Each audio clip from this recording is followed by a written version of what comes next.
नमस्कार, मैं शारदा पांडे आसान ज़िंदगी की इस एपिसोड में आपको स्वागत करती हूँ। जैसा कि पर्वों त्योहारों का महीना चल रहा है, सावन महीना चल रहा है। सावन महीने का आपको जितने कृष्ण पक्ष के जितने भी व्रत त्यौहार थे सभी का वीडियो दिया गया है। अब आ गया सावन का अमावस्या, जिसको बोला जाता है हरियाली अमावस्या, यानी इस दिन बहुत सारे पेड़ पौधे सब लगाए जाते हैं और इसी हरियाली अमावस्या पर पड़ रहा है सूर्य ग्रहण।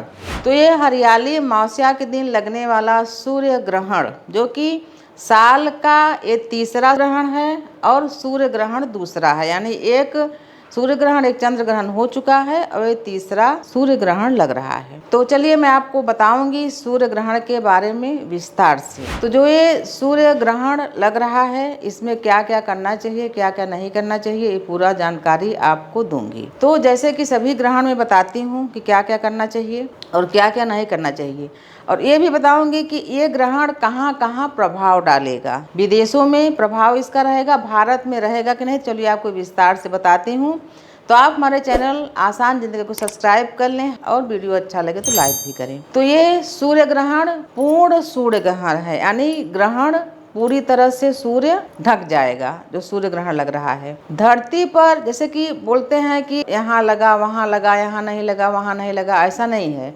जब ग्रहण लगता है तो दिखे भले ना, प्रभाव सभी पर पड़ता है, राशियों पर पड़ता है। मान लीजिए जैसे कि कोई भारत का व्यक्ति विदेश में है और सूर्य ग्रहण भारत में नहीं लगा, विदेश में लगा, या विदेश में नहीं लगा, भारत में लगा, तो राशियाँ जो हैं बहुत प्रभाव डालती हैं, या जो लग्न होते हैं, राशि होते हैं, जन्म पत्रिकाएँ होती हैं कि जिसके कुंडली में दोष रहता है, सब वो प्रभाव पड़ता ही है।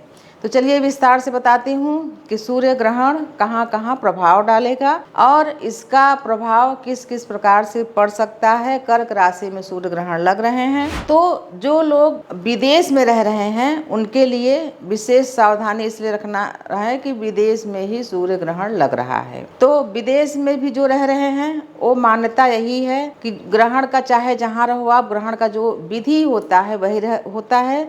जो गर्भवती माताएं होती हैं उनको विशेष ध्यान देना चाहिए। तो जो सावधानियां हैं, जैसे कि ग्रहण के समय जो गर्भवती माता है उनको सावधानियां रखनी चाहिए। कभी कभी होठ कटा रहता है, कभी कभी कान कटा रहता है, कभी कुछ, तो ये लापरवाही से जब ग्रहण वगैरह लगता है तो लापरवाही करते हैं तो उस चीज़ में होता है। तो ज़्यादा आधुनिक नहीं बनना चाहिए। ग्रहण के समय जब ग्रहण लगे तो उस समय काटने, छीलने और सिलाई का विशेष कर काम गर्भवती महिलाओं को नहीं करना चाहिए ग्रहण में। हाँ, उसे बहुत सारे लोग पूछते हैं क्या जो गर्भवती महिला रहती हैं क्या उनको 9 महीने तक सिलाई का काम ही नहीं करना चाहिए, ऐसा उनको कोई बताया। हम कहा ऐसा नहीं है। मान लीजिए किसी का सिलाई का बिजनेस ही है, उसी से उनका घर चलता है, तो ऐसे 9 महीने नहीं करेंगे तो फिर हो गया, ऐसा नहीं है। ग्रहण के समय नहीं करना चाहिए सिलाई वगैरह।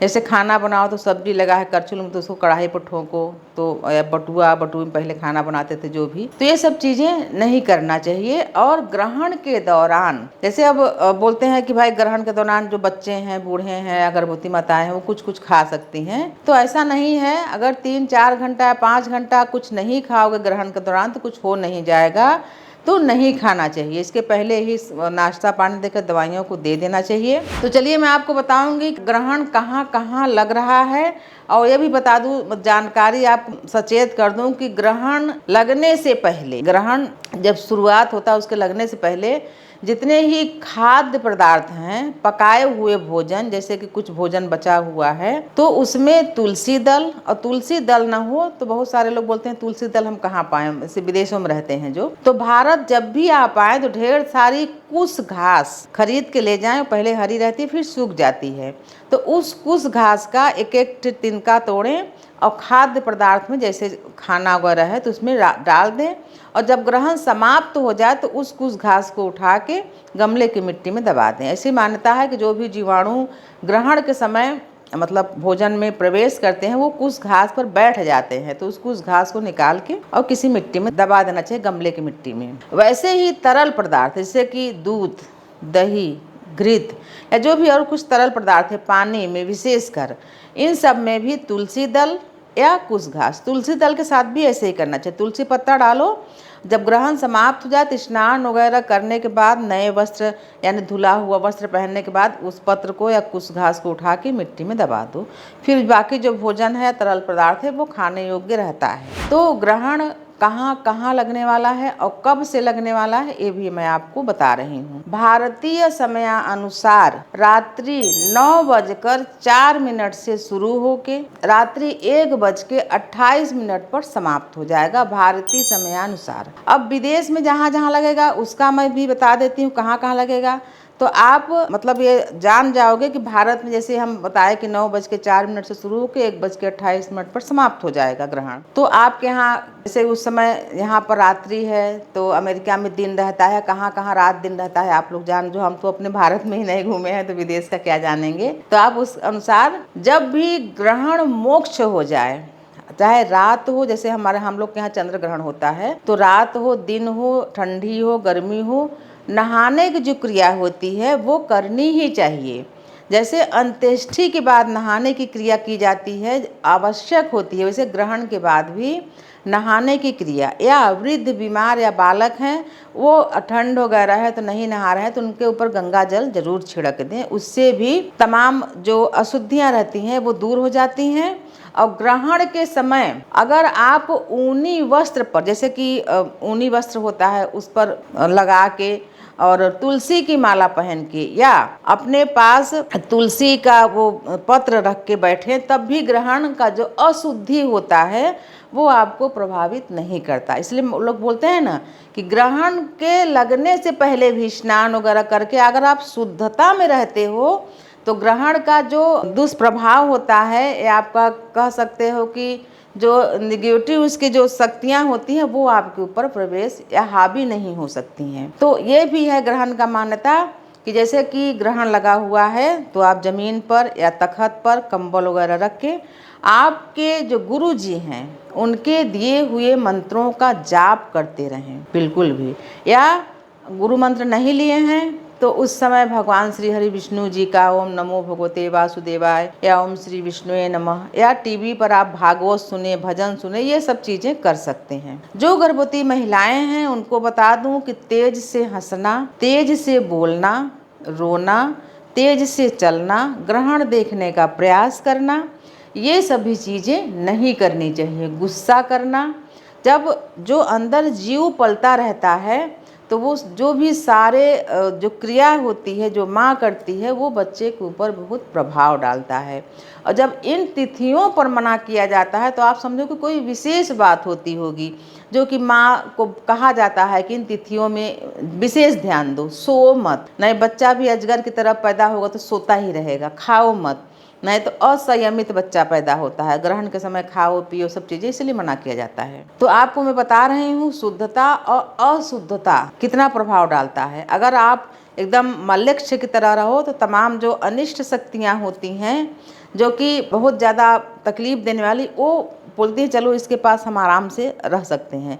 और जब शुद्ध सफाई से रहो, कपूर आपके यहाँ जला, हवन हुआ, ये हुआ, तो उस पवित्र वातावरण में अनिष्ट शक्तियाँ प्रवेश ही नहीं कर सकती, उनका एक दायरा हो जाता है, उसके बाहर ही रहती हैं। अब चलिए मैं आपको बताती हूँ कि कहाँ कहाँ पर लगने वाला है सूर्य ग्रहण। तो स्पेन, ग्रीनलैंड, आइसलैंड, रूस, यूरोप, उत्तरी अमेरिका, उत्तरी अटलांटिक, पश्चिमी अफ्रीका, तो इन सब जगहों पर लग रहा है पूर्ण सूर्य ग्रहण। तो इन जगहों पर, इन विदेशों में, फॉरेन कंट्री में जो लोग भारत के रह रहे हैं वो लोग जो भी निषिद्ध कार्य हैं, जैसे सूर्य ग्रहण लगने से 12 घंटा पहले सूतक लग जाता है और चंद्र ग्रहण लगने से 9 घंटा पहले सूतक लग जाता है। सूतक मतलब कि अब इतने 9 घंटा 12 घंटा तक कोई घर में बंद नहीं रह सकता, बाकी चीज़ें नहीं कर सकता, आदमी अपने काम करते ही हैं, पर देवी देवता का नाम लेकर, देवी देवता का स्मरण करते हुए सभी आप कार्य कर सकते हैं। हाँ, पर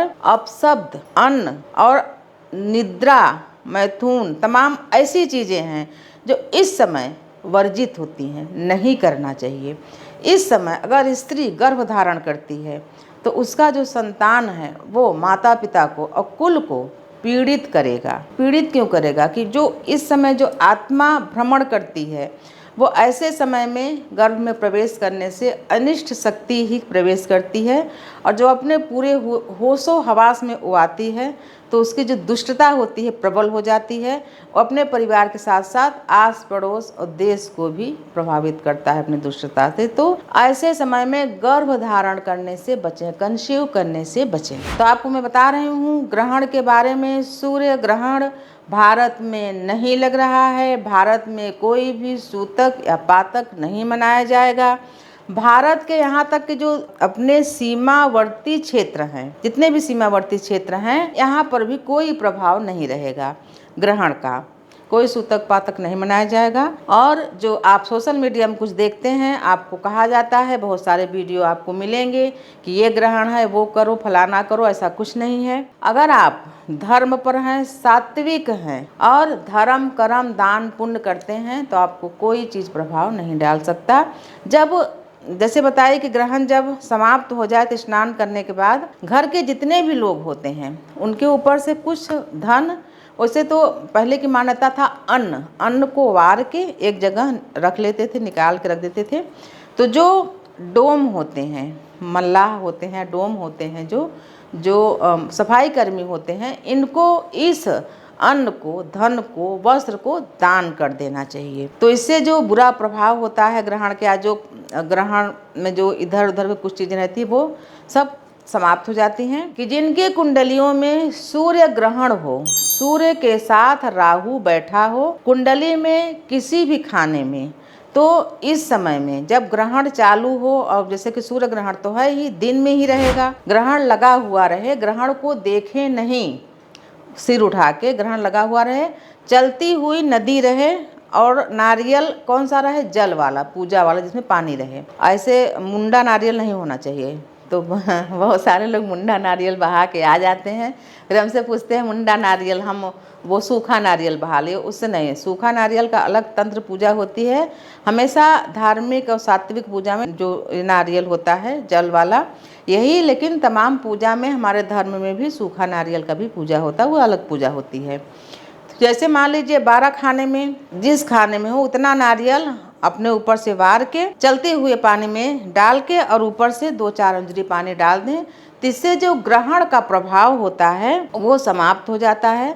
ऐसी मान्यता होता है कि ग्रहण के दौरान ही वो बच्चा पैदा हुआ रहता है, तभी कुंडलियों में ग्रहण दोष आता है। यानी जब वो बच्चा पैदा हुआ तब अगर चंद्रमा के साथ केतु हैं, या चंद्रमा केतु और सूर्य एक में है, तो समझ लो अमावस्या के दिन जन्म हुआ है, तो ऐसे तमाम चीज़ें होती हैं। ग्रहण के दौरान पैदा होने पर ही ग्रहण दोष कुंडली में आता है। तो जो गर्भवती महिलाएं हैं उनको भी बता दूं कि आप तुलसी का माला पहन लें, या गेरू आती है, गेरू मिट्टी, उससे पूरा पेट को गोंठ लें। उसे हम लोग जब बच्चे रहते थे पेट में, तो हमारे घर वाले रहते थे तो गाय का गोबर ले आते थे, वो पेट में गोंठ देते थे गोलाई से। और एक जगह बैठे रहें और आप धार्मिक उस समय पुस्तक पढ़ें या माला जाप करें। तो चलिए मैं आपको विस्तार से बताई हूँ सूर्य ग्रहण के बारे में, जो 12 अगस्त 2026 दिन बुधवार को लग रहा है। भारतीय समयानुसार रात्रि को 9:04 से शुरू होकर रात्रि को 1:28 पर समाप्त हो जाएगा, और उसके अगले दिन से